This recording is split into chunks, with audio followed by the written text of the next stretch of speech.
คำว่า charge boss และ MSS มีความหมายที่แตกต่างกันอะไรวันนี้เราจะมาเรียนรู้โครงสร้างกันกับตัวของตลาดโครงสร้างกันกับตัวของตลาดด้วยระบบคำว่า CISD เนี่ยย่อมาจาก change in state change in state change in states delivery change in state delivery และคำว่า MSS ย่อมาจากmarket structure market structure shifts market structure shift ส่วนคำว่า charge เนาะย่อมาจาก change of character change of character ไผ่ที่เทรดด้วยระบบ ICT เนี่ยมักจะใช้2ตัวที่อยู่ถึงใช้ CISD MSS ส่วนไผ่ที่เทรดด้วยระบบ SMC ก็จะใช้คำยุลุมเป็นหลักเนาะหลักๆเนี่ยมันถ้าหากว่าไผ่ที่แบบหากระเรียนรู้โครงสร้างของตลาดมือใหม่เนี่ยค่อยคิดว่าน่าจะค่อนข้างที่จะงงนิดนึงเพราะว่ามันค่อนข้างที่จะเหมือนกันเนาะและอาจจะบ่สามารถที่จะจำแนกได้ว่าโซนใดเป็นโซนที่มันเกิดการ MSS หรือว่าโซนใดที่มันเป็นการ Charge โซนใดที่มันเป็นการ CISD อาจจะงงนิดนึงแต่ว่ามื้อนี้ค่อยจะอธิบายค่อนข้างที่จะให้เข้าใจง่ายว่าโซนที่มันเกิดการ CISD หรือว่า Change in State Delivery หรือว่าโซนที่มันเกิดการmarket structure shifts มันเป็นอะไรโซนที่มันเป็น Charge มันเป็นอะไรถ้าเทรดด้วย ICT ถ้าไผ่ที่เทรดด้วย ICT ส่วนใหญ่ก็จะใช้ในโซนที่อยู่ทางเป็นหลักนะ ICT Inner Circuit Trader ส่วนไผ่ที่เทรดด้วยระบบ SMC ก็จะใช้คำว่า Charge เป็นหลักแต่ว่าค่อยได้รวบรวมมาเป็นหนึ่งในระบบเดียวกันแล้วที่อันว่าSMCX เนาะเดี๋ยวเราไปเบิ่งนำกันไปทำความเข้าใจนำกันเลยซึ่งก่อนอื่นเนี่ยเรามาที่ตลาดก่อนเราไม่ที่ตลาดก่อนเราเบิ่งทำเฟรมของตลาดและหา K level ในการกลับตัว K level ในการกลับตัวกราฟหรือว่าตลาดเนี่ยมันได้เกิดการเปลี่ยนแปลงโครงสร้างอันนี้จะเป็นทำเฟรม30นาทีมันได้เกิดการเปลี่ยนแปลงโครงสร้างและเบรกในกรอบทำเฟรมของ1ชั่วโมงลงมาได้อย่างถาวรในกรอบทำเฟรม1ชั่วโมงเขาเห็นได้อย่างชัดเจนว่าราคาได้เกิดการช็อตโซนนี้เรียกว่าการช็อตหรือว่าการ change of character นั่นเองแล้วทีนี้เขาก็หาโซนในการเข้าเทรดเข้าเทรดเซลล์นะหาโซนในการเข้าเทรดเซลล์เฮาย่อมาในทำเฟรม30นาทีเนาะเพื่อหา K level ที่น่าสนใจเพื่อหา K level ที่น่าสนใจถ้าเฮาจะเทรดด้วยระบบ SMCX เนี่ยเฮาจะต้องมาหา2โซน1ก็คือโซนที่มันเป็น K level โซนที่มันเป็น K level ที่มันเป็น supply ที่ส่งราคาลงมาเนาะโซนนี้อันว่า supply zone หรือว่าค่อยเขียนเป็นแบบ supply แบบนี้กันได้นะ SX supply 30แล้วมันมีอย่างเองเนาะย้อนอย่างเขาจะอาศัยโซนนี้เพราะว่าโซนนี้ทุกคนก็จะเห็นได้ว่าหลังจากที่มันจบแท่งนี้ลงมาแล้วมันเกิดแท่งอิมบาลานซ์ยาวๆลงมาแบบนี้แสดงว่าอยู่ในโซนนี้มันยังมีออเดอร์ที่อยู่ในกรอบนี้อยู่ในกรอบนี้ค่อยเชื่อว่ายังมีออเดอร์ที่ค้างของเจ้ามือค้างอยู่ในโซนนี้เนาะยังมีออเดอร์ของเจ้ามือที่ค้างอยู่ในโซนนี้แล้วถ้าหากว่าเขาย่อมาในทำเฟรม15นาทีเพื่อที่เขาจะได้เห็นโซนที่ค่อนข้างที่จะงามและกระชัดเจนเขาจะได้ซัพพลายที่แคบลงในกรอบทำเฟรม15นาทีจะได้ซัพพลายที่แคบลงแล้วถ้าหากว่าเขาย่อมาในทำเฟรม5นาทีเขาก็จะได้ซัพพลายที่สวยๆแบบนี้เขาก็จะได้ซัพพลายที่สวยๆแบบนี้นี่คือเป็นการรีไฟโซนของค่อยเนาะฉะนั้นเขาจะได้โซนนี้และอีกอย่างหนึ่งก็คือเขาก็จะได้ FVG เนาะ FVG ที่อยู่ด้านลุ่มของ supply FVG ที่อยู่ด้านลุ่มของ supply โซนนี้ก็จะเป็น average ราคาเนี่ยมีโอกาสที่จะขึ้นมาหาโซน average และก็หรือว่าขึ้นมาหาโซน supply เขาบ่ฮู้เนาะแต่เขาจะรอการคอนเฟิร์มด้วย3ตัว CISD change CISD แล้วก็ MSS แล้วก็ market structure แล้วเขาจะบอกว่ามันลิ้นแบบใดหลังจากที่มันเกิดการ trust ในกรอบทำเฟรมใหญ่แล้วมันก็ได้เกิดการ iBoss หรือว่า inner boss ลงมาอีกเนาะ iBoss ฉะนั้นเนี่ยราคาตอนนี้ราคาได้เกิดการpullback เป็นจังหวะขาขึ้นเพื่อที่จะไปกลับตัวในโซนนี้แล้วก็สามารถที่จะเทรดถือยาวลงมาแบบนี้ได้แน่นอนอยู่ว่าเรามี K level 2โซนและอีกโซนหนึ่งก็จะเป็นโซนนี้เนาะโซนนี้ในส่วนของโซนนี้เขาจะมองว่ามันอาจจะเป็น liquidity ให้กับโซนอยู่ด้านเทิงหรือระบบ SMC เนี่ยเรียกว่า IDM เป็นโซนที่เพื่อให้คนหลายคนคิดว่าทอดโซนนี้แล้วก็มีโอกาสจะลงมาแล้วก็เซลแล้วก็ตั้งไอเซลระดับนี้แต่มันก็ยังมีความเสี่ยงแล้วทีนี้เราก็จะย่อมาในไทม์เฟรมของ1นาทีละกันนะเราย่อมาในไทม์เฟรมของ1นาทีเพื่อที่จะรอว่าราคาเนี่ยจะขึ้นมาหาโซน K level ที่น่าสนใจ2โซนอยู่ทางโซน average และก็โซน supply 30ย่อมาในไทม์เฟรม1นาทีแล้วก็ปล่อยให้กราฟมันเคลื่อนที่ไปต่อไปต่อถ้าหากว่าเราต้องการที่จะเทรดแบบเทรดสั้นเนาะเทรดสั้นเราสามารถที่จะเทรดจังว่า pullback ขึ้นมาได้เนาะจังว่า pullback หลังจากที่เดี๋ยวค่อยจะอธิบายอยู่ในโซนนี้เลยจังว่า pullback แบบใดจังว่า pullback เนาะเราก็จะเห็นได้ว่าราคาเนี่ยส่วนนี้มันเกิดการ boss ลงไปเนาะในกรอบเฟรมย่อยที่เรียกว่า amboss minor boss minor breakup structure แล้วทีนี้เนี่ยราคาเนี่ยโซนที่มัน break กรอบนี้เนาะโซนที่มัน break กรอบนี้เอิ้นว่า CISD หลังจากที่เราเห็นมันทะลุปุ๊บหมายถึงราคาเนี่ยลงมาสร้างโหลโซนนี้แล้วก็ไซด์เวย์แล้วก็ดันราคาทุบลงมาเป็นแพทเทิร์นเทอร์ซุปแล้วก็ดันราคาขึ้นไปในเมื่อที่มันขึ้นไปทะลุซัพพลายโซนนี้เราสามารถที่จะซื้อได้เลยเนาะถ้าหากว่าจะเทรดด้วย CISD สามารถที่จะซื้อโซนนี้ขึ้นไปเลยตั้ง SL ระดับนี้แต่มันค่อนข้างที่จะมีความเสี่ยงสูงเพราะว่ามันยังบ่ทันเป็นการคอนเฟิร์มที่เอิ้นว่าชัดเจนเชื่อแต่ถ้าหากว่าเขาจะต้องรอให้การเกิดการ MSS เนาะเกิดการ MSS เขาจะต้องรอโซนนี้จะต้องรอโซนนี้โซนนี้จะถือว่าเป็นการ MSS ที่แท้จริงหรือว่า Market Structure Shift ที่แท้จริงตอนนี้มันยังบ่ทันเกิดการ Market Structure Shift เนาะในเมื่อที่มันเกิดการ Market Structure Shift เขาก็สามารถที่จะหา K level ในการเข้าเทรดตามขึ้นไปแบบนี้นี่ก็จะเป็นorder block หรือว่าเป็น demand zone สามารถที่จะหาโซนในการเข้าเทรดแบบนี้กันไปเพื่อที่จะไปหาโซนที่ถึงและ SL ก็จะตั้งประมาณนี้SL ก็จะตั้งประมาณนี้เหมือนกันว่ามันจะลงมาหา border บ่ตึด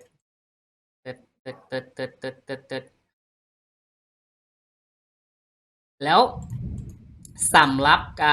การรอให้ราคาเนี่ยเกิดการช็อตเนาะค่อยมองโซนนี้เป็นการช็อตโซนนี้เป็นการช็อตเนาะเพราะว่าด้วยระบบ SMC เนี่ยระบบ SMC เนี่ยจะย้ำในเรื่องของ liquidity ส่วนโซนที่มันเกิดการ MSS โซนนี้จะเอามาเป็นโซน inducement โซนยูเทิงถ้ามันทะลุมัน break ขึ้นไปได้จริงเอามาเป็นโซนช็อตเนาะและสำหรับการรอเทรดด้วยโซนที่มันช็อตเนี่ยจะบ่ใช้โซนนี้ส่วนหลายก็จะใช้โซนที่ยังบ่ถูกใช้งานโซนที่ยังบ่ถูกใช้งานก็คืออาจจะต้องกลับมารอใช้โซนที่มันเป็นdemand zone ตัวนี้แทนนี่คือการเทรดโดยการที่รอโซนช็อตโซนที่มันเกิดการ change of character แบบนี้ก็เป็นกันว่ามันจะลงมาหาโซน K level ของเราบ่ถ้าหากว่าเราเข้าออเดอร์ด้วย NSS เนาะเราเข้าโซนนี้ได้ว่าในเมื่อที่มัน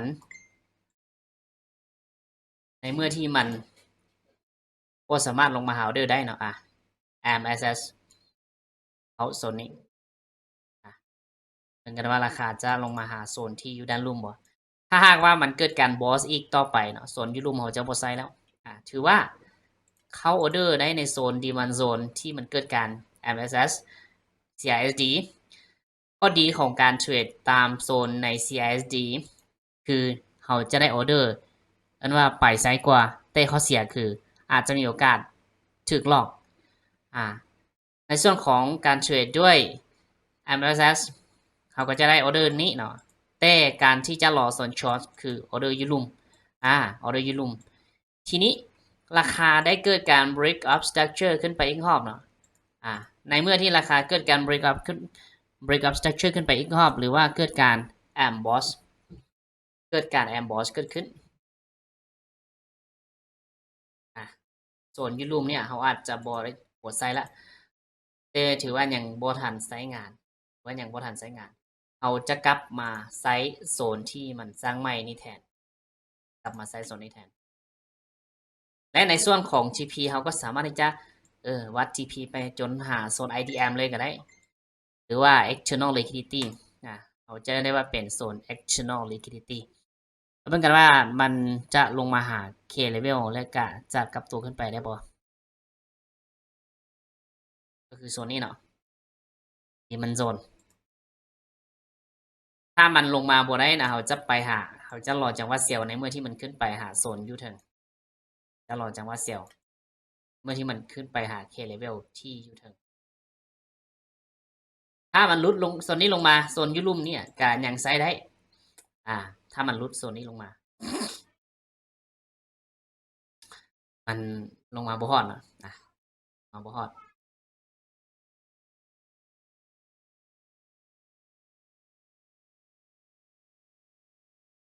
เป้าหมายของเราคือรอให้ราคาเนี่ยมันดันราคาขึ้นไปหาโซน K level ในโซน supply 30ในโซน supply 30แผนนี้ลบออกไปรอให้ราคาเนี่ยเกิดการดันราคาขึ้นมาหาโซน supply 30หรือว่า average 30แล้วจึงหาโซนในการเข้าเซลล์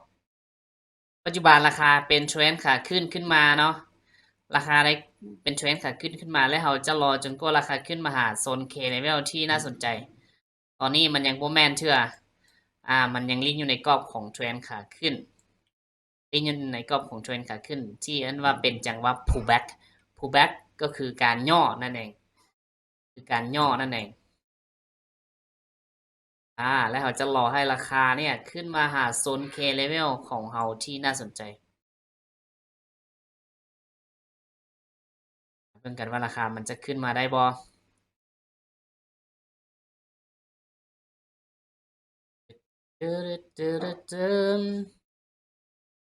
ตอนนี้ราคายังเล่นอยู่ในกรอบเนาะเคลียร์ liquidity ให้จบก่อนเพื่อที่จะไปต่อ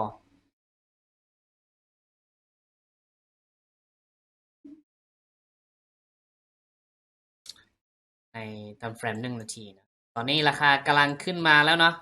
กำลังขึ้นมาหาโซนเป้าหมายของเราแล้วเราจะใช้โซนนี้เป็นการเทรดเซลล์ลงไปขึ้นมาตึด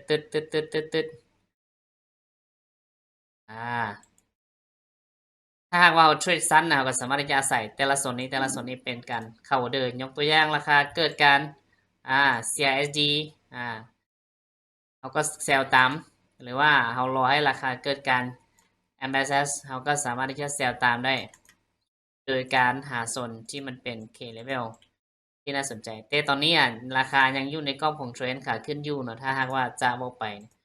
ราคายังอยู่ในกรอบของเทรนด์ขาขึ้นอยู่โอกาสที่จะ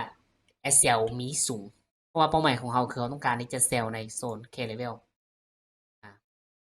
การที่จะเซลล์ในโซน K level อยู่ทางที่เรียบร้อยค่อยจะย่อมาในทำเฟรมให้ใหญ่ขึ้นด้วย1 3 นาทีเนาะแรม3 นาที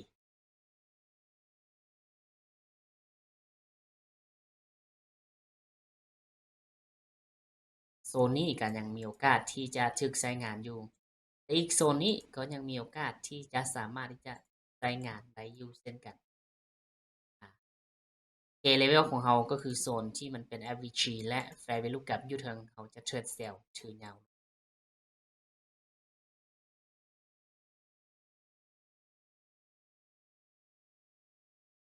สามารถที่จะรอให้ราคาลงมาหาโซนนี้แล้วก็ซื้อขึ้นไปหาโซนอยู่เทิงก็ได้แต่ถ้าหากว่าลงมาบ่ฮอดก็บ่เป็นหยังSL ไปโซนอยู่ลุ่มได้บ่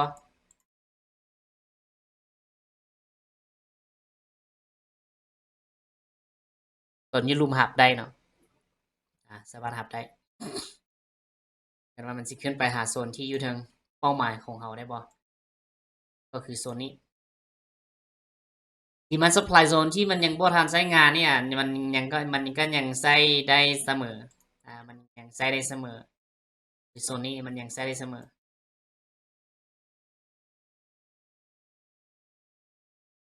ลงมาอีกหอกเพื่อที่จะขึ้นไปไหม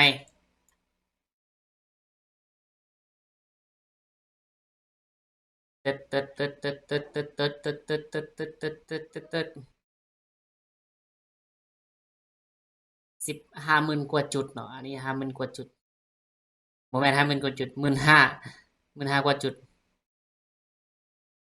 จังใดก็ตามมันจะต้องขึ้นไปหาโซนอยู่เทิงได้ค่อยเชื่อไม่นี่ก็ถือว่า TP ไปก็แม่นนะ SL ไปก็แม่นเราอาจจะตั้ง TP แถวใกล้ๆนี้แล้วทีนี้เราจะมาใส่ SMC ตัวจริง SMC ตัวจริงก็คือโซนที่ยุโรปนี่แหละ SMC ตัวจริงเนี่ยหลังจากที่มันเกิดการช็อตก็คือที่บอกเนาะหลังจากที่ราคาได้เกิดการ change of character นี่จะเป็นโซนที่มัน change of character แล้วเขาก็จะซื้อกรอบนี้ขึ้นไปในระบบ SMC และถือยาวไปเลย SMC เขาเทรดแบบนี้ SMC power ของ SMC คือเทรดถือยาวแต่เหมาะกับคนที่ใจยาวเหมาะกับคนที่ใจยาวคนที่ใจสั้นนี่จะเทรดบ่ได้นะคนที่ใจสั้นหรือว่าสายสแกลเปอร์เนี่ยเทรด ICT มันจะได้ผลกว่ามันจะโอเคกว่าค่อยเชื่อมั่นว่ามันต้อง TP แน่นอนเพราะว่ามันกลับลงมาหาโซนอีกรอบหนึ่ง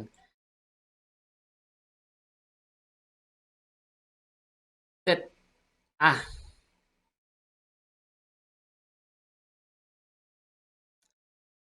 และโซนที่เราต้องการเข้าด้วย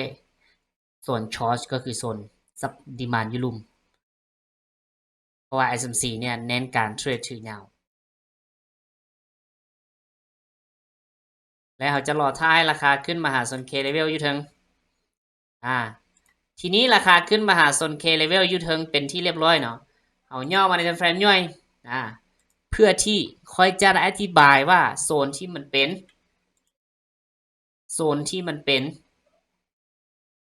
CISD และโซนที่มันเป็นMSS MCHOS มันต้องใส่แนวใดแผนนี้ TP ไป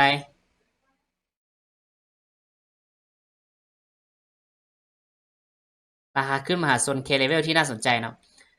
แล้วสิ่งที่เราเห็นก็คือเราจะเห็นว่าก่อนหน้านั้นเนี่ยราคาเนี่ยได้เกิดการสร้างไฮใหม่แล้วก็ลงมาสร้างโลใหม่ที่ต่ำที่สูงกว่าเดิมไปสร้างไฮใหม่ที่สูงกว่าเดิมแล้วก็บ่สามารถที่จะลงมาสร้างโลบ่สามารถที่จะลงมาย่อเลยก็บ่สามารถที่จะไปสร้างไฮใหม่ที่สูงกว่าเดิมได้ฉะนั้นเนี่ยโซนที่มันเกิดการ CISD ก็คือโซนนี้โซนนี้ CISD ก็คือมันเป็นการ change in state delivery เป็นการเปลี่ยนแปลงโครงสร้างในกรอบน้อยๆฮั่นและเวลาที่เราเห็นการเกิด CISD ปุ๊บเขาสามารถที่จะเทรดเซลลงมาตามเลยสามารถที่จะเซตเทรดเซลลงมาตามเลยข้อดีคือเป็นการเทรดที่แบบ TP ไวที่สุดการเทรดในโซนที่มันเป็น CISD นี่ส่วนในการเทรดโดยการที่เกิดจะต้องรอให้เกิดการ MSS ก็คือโซนนี้ MSS ให้มันทะลุโลนี้ก่อนเนาะให้มันทะลุโลนี้ก่อนให้มันสามารถที่จะ ลงมาแล้วก็ break ทะลุโลนี้ก่อนแล้วเขาจึงหา FVG ในการเข้าเทรดเนาะเพราะว่าการเทรดด้วย ICT โดยการใช้ Ampersand เนี่ยส่วนใหญ่จะเน้นการเทรดในโซนที่มันเป็น FVG หรือว่า Fair Value Gap FVG หรือว่า Fair Value Gap ส่วนโซนที่มันเป็นการ Short Staging คือโซนนี้โซนที่มันเป็นการ Short Staging คือโซนนี้ย้อนอย่างเพราะว่าโซน Short เพราะว่า SMC เนี่ยจะใช้คำว่า Short แล้วโซนในกรอบของโซน MSS เนี่ยเขาจะใช้เป็น Inducement แทนเป็น Inducement แทนแต่ว่าระบบการเทรดด้วยระบบการเทรดโดยการใช้ Short เนี่ยเขาต้องเป็นคนที่จ่ายเหยาวและส่วนหลายค่อยใช้มันก็จะใช้ในโซนที่มันเป็น Supply หลายกว่าแต่ค่อยจะเทรดส่งแผนให้เห็นคือแผนนี้แผนของ CISD TP ไปต่อมาในส่วนของแผนของMSS เขาจะรอเข้าในโซนที่มันเป็น FVG โซนนี้จะรอเข้าในโซนนี้และ TP อยู่ในกรอบนี้เช่นกันเพื่อนกันว่าเขาจะ TP บอหรือว่าเขาจะ SL ปัจจุบันนี้กราฟมันเล่นอยู่ในกรอบนี้เนาะส่วนแผนที่เข้าด้วย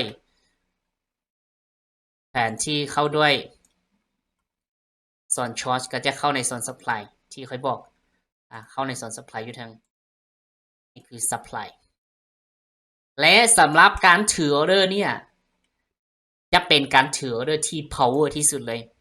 เขาจะย่อมาในเฟรมย่อยในเฟรมใหญ่นะว่าเป็นเฟรมย่อยแล้วเขาสามารถที่จะถือออเดอร์จนฮอด sell side liquidity เลยจนฮอด sell side liquidity เลยสำหรับแผนนี้แมนจะถือออเดอร์ประมาณนี้เนาะหรือว่าเขาจะถือออเดอร์ลงมายาวเลยก็ได้แต่ว่าส่วนหลายการเทรดด้วย CT นี้จะถือออเดอร์สัก1,000 จุด 2,000 จุดเท่านั้น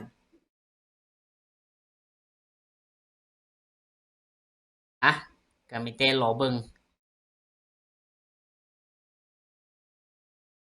ตึดและนี่แหละคือการเทรด CISD MSS และ Short มันก็แค่ตั้งการแบบนี้